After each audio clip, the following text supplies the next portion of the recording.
Hey, what's up, guys? It's Vince Delnat with Prince Duran Vending Services, and today I am going to give you my revenue update for May of 2025. Stay tuned. This one for all of y'all and y'all and y'all and y'all and y'all and y'all. Hey, what's up, guys? So when it comes to these revenue updates, one thing that I am proud about myself is that even though I wasn't doing these videos in real time, I was actually writing down the numbers as things went along, okay? And I say that because I'm able to go back and just by looking at the numbers, I can get an idea of what happened during that month, even though it's January right now when I'm recording this video, and I'm about to give you guys the numbers from May, however many months ago that was, okay? But looking at these numbers, it seems that I had an issue with one of my machines, and I had to buy a coin mech. So I bought a coin mechanism from eBay, but I see that I have a second coin mechanism from a store here called SVS. And I remember what happened now. I bought a coin mechanism from eBay, right? And it was only like $177. But when I got the coin mech, it doesn't have any slots to put nickels in there. Now, I go back and I look at the listing on eBay, and it's right there as clear as day.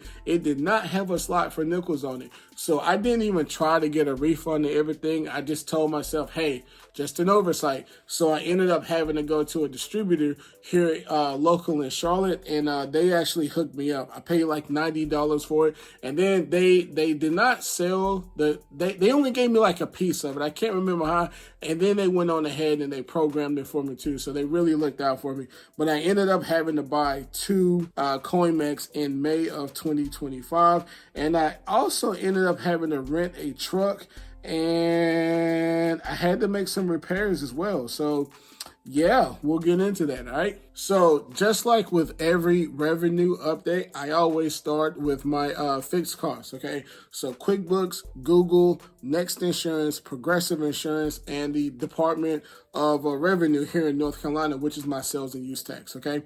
So with QuickBooks, $65 for QuickBooks. I hate that. Google, $21.60. That's for my domain that I never use. Next Insurance, which is my vending machine insurance, $31.49. My car insurance for my van, $607.95. That's the entire 6 months, okay? And then for sales and use tax, I had to pay $399.47. The thing about sales and use tax, it's relatively cheap, but the more money that you make in the vending business, the more you're going to pay when it comes to your sales and use tax, okay? But when I add all of that up, I get $1,125.51 when it comes to my fixed costs. Okay, now we're going to move over to my operational costs. I had to pay $85 to Firestone, which that sounds like an oil change to me, okay? And then at United Rentals, I think this is last month's charge, but it just didn't clear until May. But I had to pay those guys $43, which most likely was just me renting a pallet jack from those guys. Those two coin mechs, and that's essentially it. All of those together was $396.94. And now to my variable costs, which is basically me paying Walmart and Sam's Club and Amazon and all those guys, okay? So with Sam's Club, I spent a total of $1,919.10 for the month of May in 2025. Walmart, I spent $468.69. And with Amazon, I spent another $530.81. Now, I have Target written down here, and I spent $24.46. And I can tell you right now, that's Wrap Snacks, okay? So, Master P and the guy that he partnered with who created Wrap Snacks, they have like some legal issues going on with Walmart right now.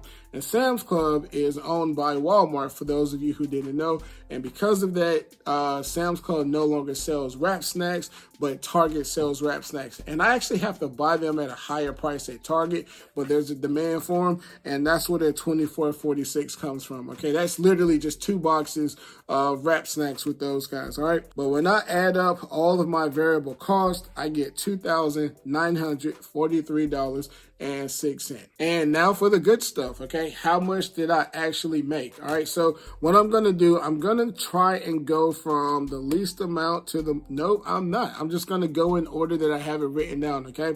So at location number 1, I made a total of $354.50. This is a retirement home that I recently got last year.